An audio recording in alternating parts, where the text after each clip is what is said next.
Everyone's like, Griff hit his rock bottom.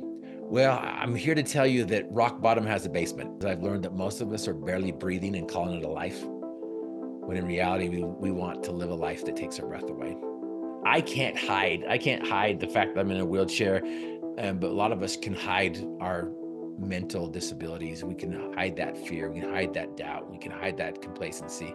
We're good at hiding it, but is that how we want to live our lives? First step that we need to do is to believe that we have the ability to achieve our dreams and desires. Found out that there's wheelchair basketball. I'm like, I'm doing this. I'm going to go to the, when I found out, I think it was in 1998.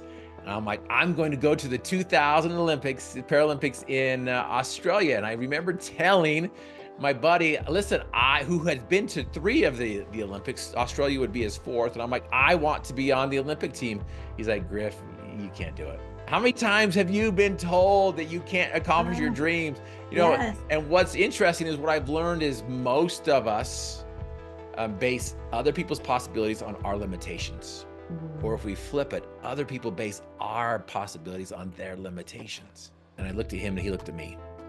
And before I could say anything, he asked me a question that changed my life forever.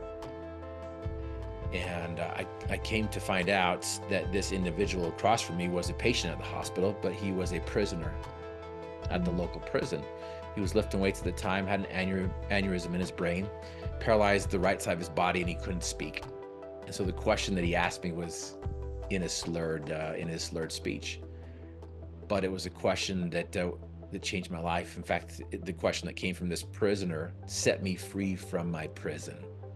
And the question that he asked me was,